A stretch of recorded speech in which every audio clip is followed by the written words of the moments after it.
जन्म news. TRS को बचावो, विठल रेड्डी को हटावो। నిర్మల్ జిల్లా ముదోల్ నియోజకవర్గం బైంసాలో ఈ రోజు టీఆర్ఎస్ అసమ్మతి వర్గ సమావేశం నిర్వహించారు। ఈ సమావేశంలో జిల్లా టీఆర్ఎస్ మాజీ కార్యదర్శి రోళ్ల రమేష్ మాట్లాడుతూ తెలంగాణ రాష్ట్రం కోసం పోరాడిన వారిని కాదని కాంగ్రెస్ నుండి వచ్చిన విఠల్ రెడ్డికి రాబోయే ఎన్నికల్లో ఎమ్మెల్యే టికెట్ ఇవ్వడం ఎంతవరకు సబబని ప్రశ్నించారు। ఆయన తన వెంట వచ్చిన కాంగ్రెస్ నేతలకే ప్రాధాన్యతనిచ్చాడని, నిజమైన తెలంగాణ వాదులను పట్టించుకోలేదని, వారిని పూర్తిగా అనగదొక్కడం జరిగిందని ఆక్రోశించారు। టీఆర్ఎస్ గా ప్రకటించడం శోచనీయ విషయం అది। ఎందుకంటే ఆయన ఓడిపోతున్నాడు।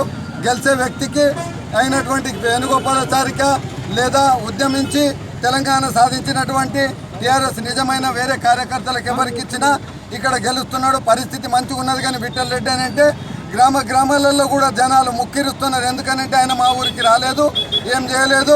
ఆయన కాంగ్రెస్ నుండి వచ్చినటువంటి వ్యక్తి। ఆయనకు టీఆర్ఎస్ మీద కానీ తెలంగాణ మీద కానీ అభిమానం లేదు।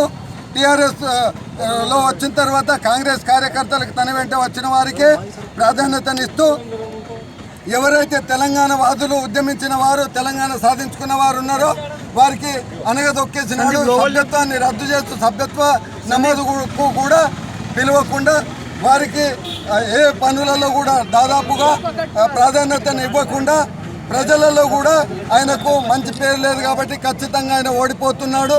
ఆయన ఇప్పటికైనా కానీ ఆయన అభ్యర్థిత్వాన్ని కేసీఆర్ గారు మార్చి ముదోల్ నియోజకవర్గంలో ఎవరికి ఇచ్చినా గెలిపించుకుంటామని చెప్పి జనాలు గెలిపిస్తారని చెప్పి కూడా నేను సభాముఖంగా తెలియజేస్తా ఉన్నాను। తాజా మాజీ ఎమ్మెల్యే విఠల్ రెడ్డిపై ప్రతి గ్రామంలో అసమ్మతి ఉందని, ఆయనకు కాకుండా మాజీ ఎమ్మెల్యే వేణుగోపాలాచారికి కానీ లేదా ఇతర తెలంగాణ ఉద్యమ నాయకులకి కానీ టికెట్ కేటాయించినట్లయితే తప్పకుండా గెలిపించుకుంటామని, అభ్యర్థిని మార్చకపోతే టీఆర్ఎస్ అభ్యర్థి విఠల్ రెడ్డి ఓడిపోవడం ఖాయమని హెచ్చరించారు। మరిన్ని వార్తల కోసం జనం న్యూస్ ఛానల్ని సబ్స్క్రైబ్ చేయండి, లైక్ మరియు షేర్ చేయండి।